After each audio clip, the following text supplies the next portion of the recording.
ये आजकल के बच्चे करने लगे हैं शायद, बट हमारे टाइम पे ऐसा नहीं होता था। हमने प्लेसमेंट प्रिपरेशन तब प्लेसमेंट वगैरह का नहीं सोच मतलब ऐसे नहीं सोचते थे फर्स्ट ईयर में।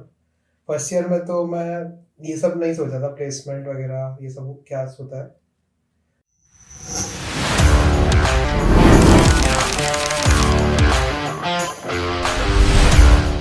सो hello everyone, welcome to my show. और आज हमारे साथ है शौर्य कुमार, जिनका डिपार्टमेंट है इलेक्ट्रिकल और इन्होंने डबल मेजर किया है सीएससी डिपार्टमेंट में।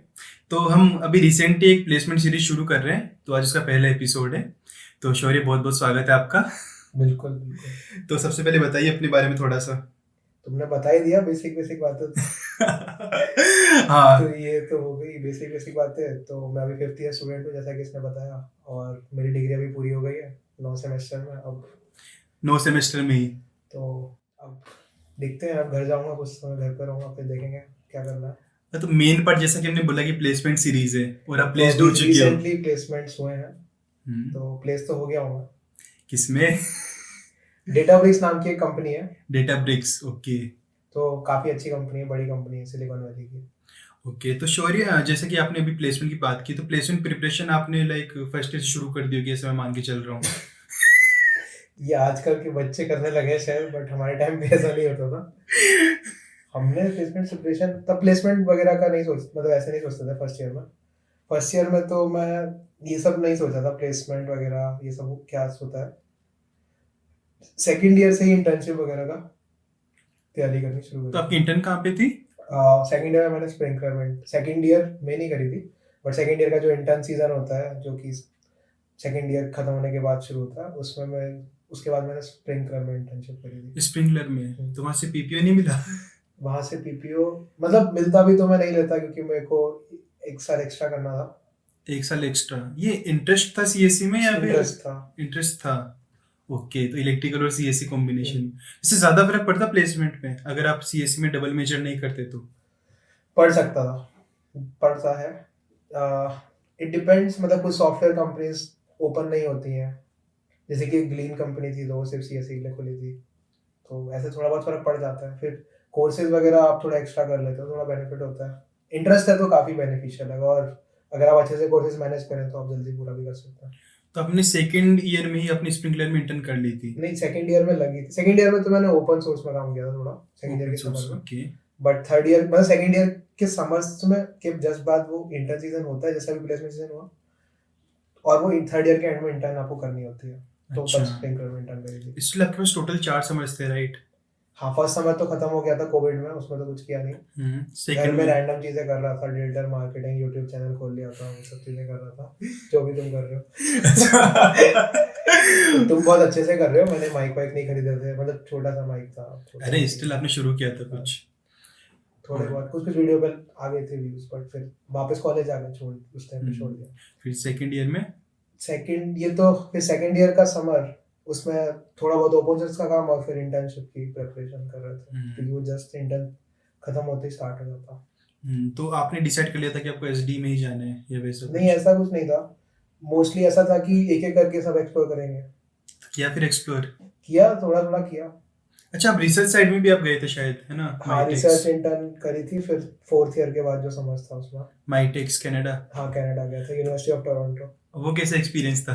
काफ़ी अच्छा एक्सपीरियंस था, मतलब यूनिवर्सिटी तो काफ़ी अच्छी है और जगह भी काफ़ी अच्छी है। तो इसका वो पता कैसे चला कि इन्फॉर्मेशन कैसे अप्लाई करना है, क्या करना है? मतलब इतना तो अब नेट पे सभी कुछ है, सबको पता चले जाता है। अब ऐसे 5-6 साल पहले नहीं होता पता रहता था, अब तो लाइक बच्चों को फर्स्ट, जैसे तुमने बोला कि फर्स्ट ईयर के बच्चे भी अब प्लेसमेंट प्लेसमेंट की बातें करते हैं, जैसे कि अभी मैं एक कोर्स टीए भी कर रहा हूँ, मतलब डेटा स्ट्रक्चर एल्गोरिथम का मैं टीए हूँ, मतलब डीएसए का। तो उसमें उसमें सेकंड ईयर के जस्ट थर्ड सेमेस्टर वाले बच्चे होते हैं, तो वो भी इंटर्न वगैरह के बारे में जानते हैं कि ये कंपनीज आती हैं, वो कंपनीज आती हैं। नहीं, आपसे मैंने फर्स्ट ईयर का इसलिए पूछा क्योंकि आप डे वन वाले हो। तो वो लोग, मैं मान के चलता हूँ कि काफी लंबे टाइम से कोडिंग कर रहे हैं।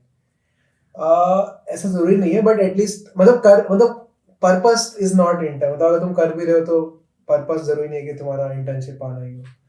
अच्छा, तो शौर्य, अभी आपका प्लेसमेंट हुआ इसमें डाटा ब्रिक्स में, हाँ, तो क्या मैं कह सकता हूँ कि आपका one of the most highest placement था आईआईटी के? हाँ, काइंड ऑफ, क्योंकि यूएस ऑफर मिल गया था मुझे, तो ये लकीली। तो ऑफर 8 डिजिट्स में है, राइट? हाँ, हाँ, हाँ, इन हैंड 8 डिजिट्स में हाँ, है। और CTC? 8 digits. Of course 8 digit. अच्छा नहीं, मतलब अगर सीटीसी में से हम इंडियन माइनस कर दें तो वो पार्ट भी 8 डिजिट्स में हाँ है। इडियट है। ओके। बट वो आरएस मतलब वो आरएसयू कंपोनेंट है तो उसका वैल्यू तभी आएगा जब आईपी होगा कंपनी का। अच्छा, तो इतना कूल लगता है, मतलब इतना बड़ा ऑफर लेके कूल वाली फीलिंग। मतलब अच्छी बात है बट ऐसा कुछ कूल तो नहीं लगता अभी, अच्छा, तो देखते हैं। घर वालों का क्या रिएक्शन था? एक्सपेक्टेड था या फिर वैसा कुछ कि भाई चाह पी दिया? घर वालों का, घर वाले खुश हैं, हमेशा खुश रहते हैं। नॉट अच्छा। ऐसा नहीं कि बहुत ज्यादा खुश, मतलब बहुत ज्यादा एक्सपेक्टेड तो था ही कि अच्छा करेगा, अब जो भी अच्छा ही है, खुशी है। ओके। अच्छा, इंटरव्यू एक्सपीरियंस में थोड़ा सा बताइए, मतलब अंदर आप गए तो फिर इंटरव्यू एक्सपीरियंस क्या होता है, क्या पूछा जाता है वहाँ पे? ओके, मतलब हाँ इंटरव्यूज के बारे में बता सकते हैं बट पहले हम थोड़ा आगे पीछे से शुरू करते हैं। अच्छा ठीक है, तो प्रिपरेशन फेज। प्रिपरेशन फेज नहीं, मतलब प्लेसमेंट में होता क्या है ऐसा, मतलब एटलीस्ट आईटी कानपुर में या मोस्ट आईआईटीज में किस तरह से होता है। इसमें क्या होता है कि वो इंटरव्यूज तो 1 दिसंबर से चालू होते हैं बट जो प्लेसमेंट का प्रोसेस है ये बहुत पहले चालू हो जाता है आपका, सितंबर अगस्त में। और ऐसा होता है कि आप कंपनीज आती रहती हैं, वो लगातार टेस्ट लेती रहती हैं और आपके टेस्ट चलते रहते हैं, दिन रात टेस्ट चलते रहते हैं। तो कंपनीज आती जा रही हैं, इस पर थोड़ी कम कंपनीज आई हैं बट उसको हटा के रखें तो कंपनीज आती रहती हैं, टेस्ट चलते रहते हैं। तो आपका सेमेस्टर चल रहा होता है नॉर्मल और आपके टेस्ट चल रहे होते हैं, कभी सुबह टेस्ट हो रहा है, शाम टेस्ट हो रहे हैं, कभी भी टेस्ट हो रहे होते हैं और आप टेस्ट दे रहे होते हो। और थ्रू आउट द सेमेस्टर आप थ्रू आउट टेस्ट द देते सेमेस्टर हो? टेस्ट चलते रहते हैं तो आप काफ़ी बिजी रहते हो टेस्ट वगैरह में और उनकी प्रिपरेशन में। तो इसकी वजह से काफ़ी हेक्टिक हो जाता है और काफ़ी स्ट्रेसफुल होता है। रीज़न बीइंग कि शॉर्ट लिस्ट आती नहीं है। शॉर्ट लिस्ट जैसे इस बार की बात करें तो काफ़ी लेट, मतलब 20 नवंबर के बाद से शॉर्ट लिस्ट आना चालू हुई इस थी। बार तो रिसेशन भी चल रहा है ना काफी। हाँ मतलब उसका शॉर्ट लिस्ट मतलब बेसिकली बात ये है कि आपने टेस्ट दिया, अब मान लो 200-400 लोगों ने टेस्ट दिया किसी कंपनी का, उसमें से वो 20 लोगों को टेस्ट बेसिस पे शॉर्ट लिस्ट करेंगे इंटरव्यूज के लिए। तो वो शॉर्ट लिस्ट जब तक आई नहीं तो आपको पता नहीं है कि आप इंटरव्यू दे भी पाओगे नहीं पाओगे इस अच्छा, कंपनी का। तो आप केवल टेस्ट देते टेस्ट देते जाते जा हो? रहे हो, 3 महीने 2 महीने से टेस्ट देते जा रहे हो और आपको पता नहीं है कि आप किसी कंपनी में शॉर्टलिस्ट हो भी रहे हो कि नहीं हो रहे हो अभी। फिर जब कंपनी की शॉर्टलिस्ट आना चालू होती है, या तो आपकी आती रहती है या फिर आपकी नहीं आती रहती है, तो फिर उसके बाद आपको पता चलता है कि आप कहीं पर शॉर्टलिस्ट हो भी कि नहीं। तो इसलिए इतना अच्छा, स्ट्रेसफुल होता है कि यू डोंट नो कि आप कैसा परफॉर्म कर रहे हो रिलेटिवली सब बच्चों में। तो एंड में आके पता चलता है जब सारा सब कुछ शेड्यूल हो जाता है, इंटरव्यूज वगैरह? शेड्यूल तो मतलब हाँ, मतलब आइडियली थोड़ा पहले आ जाता है, 1-2 हफ्ते पहले से शॉर्टेज आने चालू होती है बट वो भी काफी बाद है। मतलब आपने मान लो अगस्त में टेस्ट दिया, अगस्त तो नहीं, सितंबर में टेस्ट दिया और फिर आपका शॉर्टलिस्ट नवंबर में आ रही है। तो आपकी टोटल कितनी शॉर्टलिस्ट आई थी? मैंने गिनी नहीं थी। अंदाजन? मतलब मैंने बहुत सारी कंपनीज में अप्लाई नहीं किया था, मैंने लिमिटेड कंपनीज में अप्लाई किया था। अच्छा, तो बेयर मिनिमम जो आपका लेवल था, ऐसा ऐसा कह नहीं था, सकते हैं? मतलब मतलब जो डिसेंट कंपनीज थी उनमें, क्योंकि उसमें ऐसा भी होता है कि अगर आप फालतू कंपनीज में अप्लाई करते हो तो फिर आपकी शॉर्टलिस्ट आती है तो बाकी लोग की नहीं आ पाती, तो उस हिसाब से भी करते हैं वो अपना। तो you were being generous to others. ऐसा नहीं है, आई मीन उससे टाइम भी तो जाता है ना मेरा, मतलब अगर मैं सारे टेस्ट दे रहा हूँ तो फिर टाइम बचता है। तो वही आई थिंक, मतलब मैंने अराउंड 45 या 40-45 कंपनीज में अप्लाई किया होगा। उसमें से मेरी शॉर्ट लिस्ट, मतलब जो डे वन की मेरे को पता है उसके बाद मैंने देखा नहीं था, सो डे वन पे मेरी कुछ 12-13 शॉर्ट लिस्ट थी। तो इनका क्राइटेरिया क्या होता है, मतलब शॉर्ट लिस्ट के प्रायोरिटी मतलब wise? Priority wise company to company vary करता है वो, priority wise priorities. Almost CPI सबसे पहले डिपार्टमेंट। तुम्हारा कुछ कंपनीज में टेस्ट होगा सबसे ऊपर, ठीक है। उसके बाद डिपार्टमेंट के बाद सीपीआई, एंड उसके बाद फिर तुम्हारे रेज्यूमे पे और जो चीज़ें, तुमने इंटर्न कहाँ पे करी है, तुमने लाइक तुमने कोड फोर्सेज या ऐसे प्लेटफॉर्म्स पे तुम्हारी रेटिंग्स क्या हैं, या फिर तुमने ओपन सोर्स में किसी में काम किया है या फिर कोई ऐसी स्पेसिफिक चीज़ जो उस कंपनी से अलाइन करती है बहुत ज़्यादा। तो अ, तो वो रीजंस हैं, मतलब ये मोटी मोटी 5-6 चीज़ें हो गई। आपका टेस्ट स्कोर, आपकी सीपीआई, आपकी ब्रांच, आपकी रेज्यूमे, इनमें इन्हीं के कुछ ऑर्डर में वो देखते हैं। ये है टेस्ट आप तो चाप रहे थे, कब से करे थे आप कोडिंग? कोडिंग, मतलब कोडिंग तो मैंने तो सेकंड ईयर में करना शुरू कर दिया था, फिर सेकंड ईयर में करी थी तो वो एक प्रैक्टिस बन जाती है, बीच में नहीं करी काफी टाइम बट प्रैक्टिस रहती है और करने की। सीपीआई तो 10 से पे 10 से। 10 से तो नहीं बट सीपीआई अच्छी ही चल रही थी, अब 9.5 प्लस है। 9.5? ओके। इस पे तो कोई कंपनी नहीं काटेगी ऑन बेसिस ऑफ सीपीआई, ऐसा मैं मान के हाँ चल रहा हाँ, हूँ। सीपीआई में नहीं कट रहा था मेरा मोस्टली। तो वो कटा कहीं पे? कटा तो था, कुछ कुछ रीजंस थे जहाँ से कटा मेरा कुछ कंपनीज में। अच्छा, आपको क्या लगा क्या रीजंस हो सकते हैं? आई मीन कभी कभी टेस्ट भी मतलब कभी कभी प्लेटफॉर्म हट जाता था तो टेस्ट खराब हो जाता था, ये रीजंस भी होते प्लेटफॉर्म हैं। अग जाता था। मतलब क्योंकि ऐसा हो जाता है कि कभी प्लेटफॉर्म हैंग हो गया, फिर वो बंद हो गया, और कुछ प्लेटफॉर्म मतलब प्लेटफॉर्म जैसे मतलब इसलिए इतना स्ट्रेसफुल होता है क्योंकि बहुत सारे रैंडम प्लेटफॉर्म्स आते हैं, कभी कोई प्लेटफॉर्म गड़बड़ कर देता है, कभी आपका कोड उस पर रन नहीं होता है, कुछ कुछ इश्यूज आते रहते हैं। उसके अलावा और भी रीजंस हैं, जैसे कोई कोई कंपनी में जेई रैंक के बेसिस पे मेरा काट दिया था। जेई रैंक के बेसिस हाँ, पे? सो और भी कुछ रीजंस होंगे, बट वही है, बहुत सारे रीजंस होते हैं जिसकी वजह से आपको कट रैंक सकते स्टिल मैटर्स? हैं। रैंक स्टिल मैटर मतलब बहुत कम, बहुत ही कम, okay, but but still matters, it still है। मैटर्स। लेकिन स्टिल आप one of the most highest लेके गए हो कैंपस में से। हाँ, सही बात। I mean but still it's an US offer, ठीक है। अच्छा, यूएस ऑफर है, हम्म। तो आप ऐसे कह रहे थे कि हिंदुस्तान में पहले हाँ रहेगा? हाँ, मतलब एक साल बाद फिर मतलब एक साल तक इंडिया में रखते हैं, फिर उसके बाद अगर आप जाना चाहते हो तो आपको यूएस में। अच्छा, तो आपकी चॉइस है। मतलब आपकी चॉइस के खिलाफ तो कौन ही भेज सकता है। नहीं, बॉन्ड वॉन्ड होता है ना किसी किसी नहीं, कंपनीज बॉन्ड में। वगैरह नहीं है ऐसा कुछ नहीं। अच्छा, ओके। तो जाना चाहोगे यूएस? देखते हैं अभी से, मतलब चले ही जाएंगे 1-2 साल के लिए, तो अगर तब तक उसी कंपनी में रहे तो। अच्छा, तो अब छोड़ने का प्लान भी है लगने से पहले? ऐसा कुछ नहीं है, आप फ्यूचर किसने देखा है। अच्छा, तो रेज्यूमे की बात करें तो उसमें बहुत सारी चीज़ें आपके रेज्यूमे में थी, ठीक है, तो उसमें माइटेक्स जो आप गए थे वो वाला थोड़ा सा और मैं जानना चाहूँगा कि माइटेक्स में क्या क्या आपका, तो रिसर्च में मन नहीं किया कभी आपका? मतलब रिसर्च में मन नहीं किया, मतलब आगे हायर एजुकेशन ये सब करना है। हाँ हाँ। मतलब वही है, I mean I was not clear कि मुझे किस डायरेक्शन में करना है, अगर करना भी मतलब पीएचडी का तो मन नहीं है अभी, क्योंकि that is very time consuming और काफी ज्यादा इन्वेस्टमेंट आपको करना पड़ता है। बट मे बी मास्टर्स या फिर एमबीए ऐसा कुछ बाद में, अभी तो नहीं सोचा, 1-2 साल तो अभी सोचा जॉब ही करनी है, उसके बाद देखे जाएगा, जब जॉब में नहीं अच्छा लगे क्या पता, देखेंगे। स्टार्टअप वगैरह भी कर सकते हो। इतना जल्दी तो नहीं करेंगे, देखते हैं। एक साल में आप इतना पैसा कर लोगे कि आप खुद को बूटस्ट्रैप कर सकते हो? अब मतलब इतना भी नहीं होगा, देखते हैं। अरे आप बहुत मोडेस्ट हो रहे हो।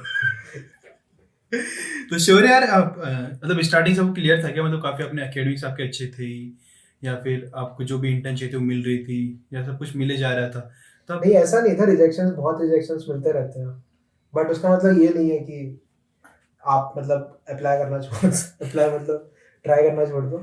You लेकिन just need to keep trying and sometimes you get lucky। जैसे अभी काफी हालत खराब है कि काफी लोग बहुत, लग नहीं रहे हाँ, हैं, हाँ। तो उनके लिए क्या कह उनके सकते लिए, हैं? हाँ, उनके लिए मैं यही कहना चाहूंगा कि लाइक जैसे मेरे भी विंगीज, मतलब मेरे भी कुछ दोस्त हैं, विंगीज तो नहीं है वो, बट अब ऐसे, बट दोस्त हैं अच्छे, तो वही है कि मतलब आप मतलब कई लोग अच्छे भी हैं, उनकी भी अभी तक नहीं लग पाई, क्योंकि रीजन बीइंग अपॉर्चुनिटीज ही इतने कम है, कंपनीज ही नहीं आ रही हैं। सो वही, एक तो हर किसी का पर्सनल बार होता है कि इससे नीचे में तो नहीं जाएगा, या फिर कंपनी की इतनी रेपुटेशन या इतना पे ऐसा होना चाहिए, उसको ध्यान में रखते हुए आपको जो भी बेस्ट अपॉर्चुनिटी मिलती है आप उसको या तो ट्राई, मतलब अपना जो भी बेस्ट मिल सकता है प्लेसमेंट में वो ट्राई करते रहें।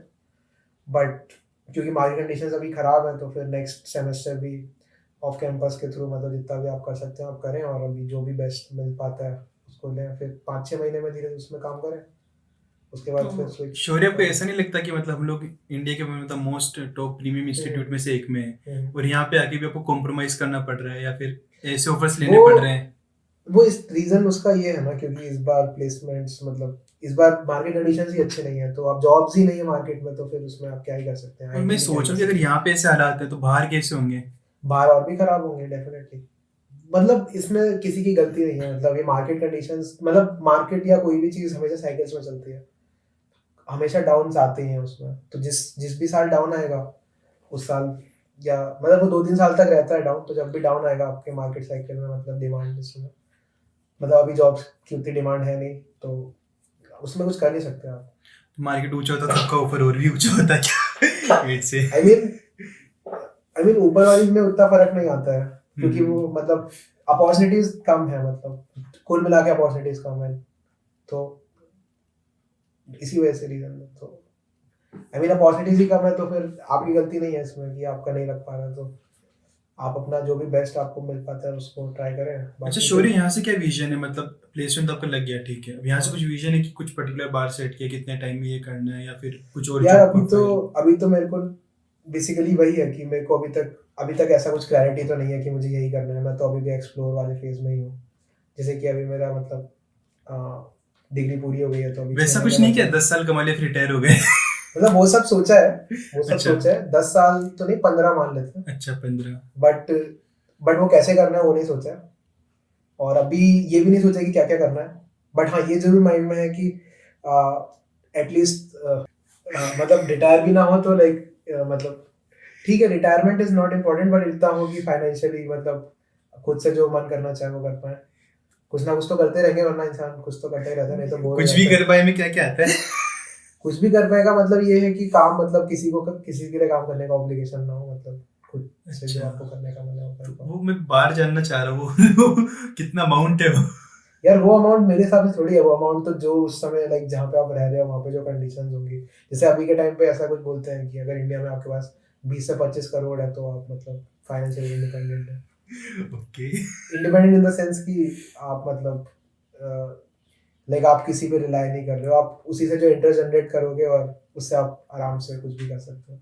कुछ भी मतलब देखो हर एक मतलब तुम्हारा जो भी बार होगा, तुम्हें एक अपना मीन्स का बार सेट करना होगा। तुम अपना मीन्स है उसके ऊपर बढ़ने की कोशिश करोगे तो फिर तुम दिक्कत में आ जाओगे।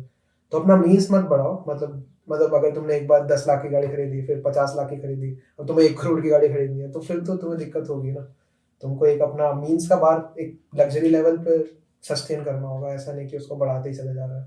तो शौर्य, आप इतनी सारी चीजें मैनेज करते कैसे थे कि मतलब आपके एकेड्स भी अच्छे थे, फिर आप उस टाइम प्रिपरेशन भी करते थे और बाकी चीजें मैनेज हो जाती है क्या? प्रेपरेशन मतलब हो जाती है मैनेज, बस वही है, प्लानिंग आपको ठीक से करनी होती है, किस तरह से आपको करना है। नहीं तो काफी लोग तो जैसे हेलो वर्ल्ड लिखते रह जाते हैं 6 6 महीने तक मेरे जैसे। नहीं यार, ऐसा नहीं है, हर किसी के अपने अपने शौक होते हैं, हर किसी का अपना अपना वो होता है नहीं इंटरेस्ट। मतलब लर्निंग से भी अलग अलग मेथड्स होते हैं ना, जैसे कि कोई वीडियो लेक्चर से पढ़ता है, कोई बुक से पढ़ता है, कोई कैसे हाँ, पढ़ता है। लाइक मेरा ऐसा कुछ स्पेसिफिक नहीं है, मुझे जो भी अच्छा मटेरियल मिलता है मैं उससे पढ़ लेता हूँ। मुझे बुक्स भी सही लगती हैं, वीडियो लेक्चर्स भी अच्छे लगते हैं। मतलब it depends on case to case basis, ऐसा तो मैं कुछ फिक्स नहीं है कि वीडियो लेक्चर से ही पढ़ना चाहता हूँ या बुक से ही। मैं बस कोशिश करता हूँ कि जो भी मेरे लिए बेस्ट सोर्स है वो मैं ढूंढूं और फिर मैं उससे पढ़ने की कोशिश करता हूँ। कि हाँ, तो शौर्य इंटरव्यू के अंदर जब आप गए थे उस रूम के अंदर, तो वहां पे आपसे क्या क्या पूछा था? वो टेक्निकल सवाल थे या पर्सनैलिटी वाले थे? बहुत कुछ था, मतलब पर्सनालिटी के भी पूछते हैं, स्पेशली अगर आपको इंटरनेशनल ऑफर्स में तो काफ़ी ज़्यादा पूछते हैं। आपके एचआर रिलेटेड क्वेश्चंस, आपको कंपनी क्यों ज्वाइन करनी है, वो सब उस पर मैं अभी आता हूँ। बट हम शुरू करते हैं और थोड़ा पहले से, डे वन के और थोड़ा पहले से। तो तो ऐसा होता है कि कुछ कुछ कंपनीज क्या करती हैं, वो प्री इंटरव्यूज भी कराती हैं, जिससे कि उनको थोड़ा आइडिया लग जाए बच्चों का, और फिर वो लाइक कुछ कंपनीज प्री ऑफर्स भी दे देती हैं। तो इस तरह की चीज़ें भी होती हैं। तो उन सबको उन वो सब भी चलती रहती हैं, बट उसके वो तो जिसका हो रहा है उसका हो रहा है। बट उसके अलावा ऐसा है कि जो डे वन मतलब जब आपका इंटरव्यूज होंगे तो यूजुअली कोई भी कंपनी होती है, तो अगर टेक्निकल कंपनी है तो उसके 1 या 2 या 3 टेक राउंड्स होते हैं, उसमें वही कोडिंग, सब्जेक्ट नॉलेज, वही सब वो पूछते हैं आपसे, जो भी आपने तैयार प्रिपरेशन करी है। उसके अलावा एक एचआर राउंड होता है।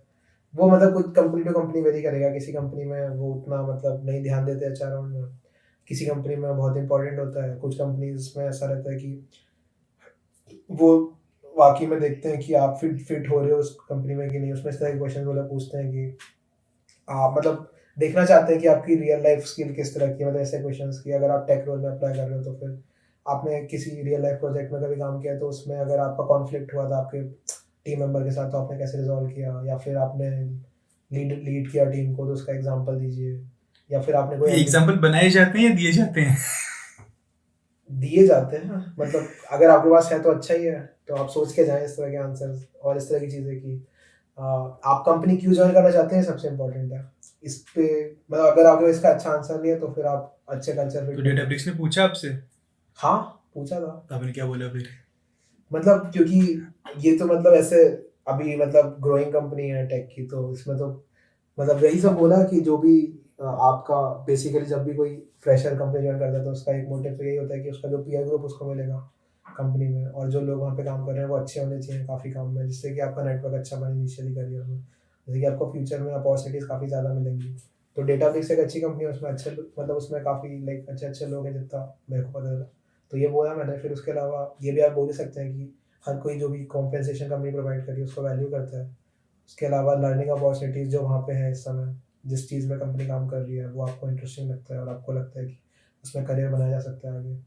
सो यही सब चीज़ें हैं। इसे प्रिपरेशन कर रहे थे पहले से? इसकी प्रिपरेशन मैंने सच नहीं करी थी, बट मैंने लाइक ऐसे बुक्स वगैरह पढ़े थे, तो उसमें इस तरह की चीज़ें मतलब थी कि क्या रीजंस आपको सोचने, मतलब कौन क्या रीजंस होते हैं, किसी को भी क्या सोचना चाहिए before joining a company, before deciding entering a. HR खुश हो गए थे फिर? ये आंसर से तो वाकई आई डोंट थिंक खुश हुए थे या पता नहीं, बट या ही सेड दैट, जब मैंने बोला, मैंने भी उनसे पूछा कि व्हाई डिड यू ही, मतलब ही वाज सेइंग दैट वो गूगल में थे इससे पहले और अभी 1 साल से डेटाबेस में आए हैं। तो फिर मैंने पूछा कि how do you compare Google and database and why did you join database, तो उनके आंसर में ये था कि आपने पूछा उनसे? हाँ, आप तो ये भी बहुत इंपॉर्टेंट है कि आप भी, तुम भी वंस सारे क्वेश्चन को पूछ लेते हैं, उसके बाद you can ask questions to the interviewer. और ये काफ़ी इंपॉर्टेंट है कि आप अच्छे क्वेश्चंस पूछें, क्योंकि उससे पता चलता है कि आपको इंटरेस्ट है कंपनी में, एंड कंपनी को लगता है कि आप वाकई में आना चाहते हो, एंड इंपॉर्टेंट होता है चीज़ भी। तो उसमें उन्होंने बोला था कि मेरे भी रीजंस कुछ कुछ वैसे ही हैं जैसे तुमने बोले, तो मुझे लगा हाँ मेरा आंसर थोड़ा ठीक था। स्पेशली लाइक एक और चीज़ बहुत इंपॉर्टेंट है, स्पेशली 1.1 में जो इंटरव्यू देना चाहते हैं, तो उसमें होता क्या है कि जैसे कि अगर आपके मान लो 10 कंपनीज में शॉर्ट लिस्ट, और ऐसे 20-25 बच्चे होते हैं जिनकी 10 कंपनी में शॉर्ट लिस्ट होती है ना, तो घूम फिर के वही बच्चे इधर उधर जाते हैं। हाँ, सो उसमें तो आपको मतलब थोड़ा सा स्ट्रेटेजिकली अपने इंटरव्यू शेड्यूल करने चाहिए। मतलब बेसिकली ऐसा होता है कि आपको एसेस करना पड़ेगा कि कौन सी कंपनी में आपका चांस ज़्यादा है, और चांस ज़्यादा भी नहीं है तो, या फिर लाइक ऐसा है कि कौन सी कंपनी में आपका चांस है। मतलब कई बार ऐसा होता है कि कुछ कुछ कंपनीज लाइक ऐसा होता है कि वो लोग मतलब कुछ रैंडम करती हैं, मतलब किसी को भी हायर नहीं कर रही होती है, या फिर उनका प्री डिसाइड होता है कि उनको इसी को हायर करना है। तो आप उन कंपनीज के पास अगर जाएंगे पहले इंटरव्यू देना, तो वो आपका टाइम वेस्ट कर सकते हैं, और अगर तो और फिर बाकी कंपनीज का प्रोसेस खत्म हो जाता है। जैसे कि मैं अपना एग्जांपल ले लूँ, तो मैंने डेटाबेस के इंटरव्यू दिए थे, तो उसमें 2.5 घंटे लगे, और उसके बाद मैं ग्रीन के इंटरव्यू देने गया, तब तक उनका प्रोसेस ही खत्म हो गया था, तो मैं उसके इंटरव्यूज दे भी नहीं पाया। तो इसीलिए मतलब आप देख के जाएं अपनी प्रेफरेंसेस के हिसाब से, और लाइक कौन सी कंपनीज मतलब में आप फेयरली चांस है उनका इंटरव्यूज पहले दें, क्योंकि नहीं तो आपका कट सकता है। ये काफ़ी इंपॉर्टेंट बात है, ऐसे बहुत लोगों का कटता है। कि तो फाइनली आपको एचआर का फिर मेल आ गया, ठीक है, ये वहीं पे बता दिया? एचआर का मेल नहीं आता है, इट्स लाइक कि एसपीओ का ऑफर आता है तो एसपीओ वाले बता देते हैं। अच्छा, सारा प्रोसेस एसपीओ के थ्रू होता है, ऐसे कोई डायरेक्ट कांटेक्ट नहीं होता है स्टूडेंट्स का। तो डेटाब्रिक्स ने केवल आपको ही हायर किया था ना यहाँ से? नहीं, डेटाब्रिक्स ने काफ़ी, मतलब आई थिंक 5 डेटाब्रिक्स ने 6 ऑफर्स दिए एक्चुअली। 6 ऑफर्स दिए हैं आपकी प्रोफाइल में? 6 ऑफर्स दिए हैं। अच्छा, उसमें से एक यूएस ऑफर है, बाकी बैंगलोर ऑफिस का ऑफर है। ओके, तो एक आपका है यूएस हाँ। ऑफर। क्योंकि बैंगलोर में डेटाब्रिक्स में नया ऑफिस खोला है, इसलिए लाइक इतनी एग्रेसिवली हायरिंग कर रही है, वो भी फर्स्ट टाइम आई है इंडिया में।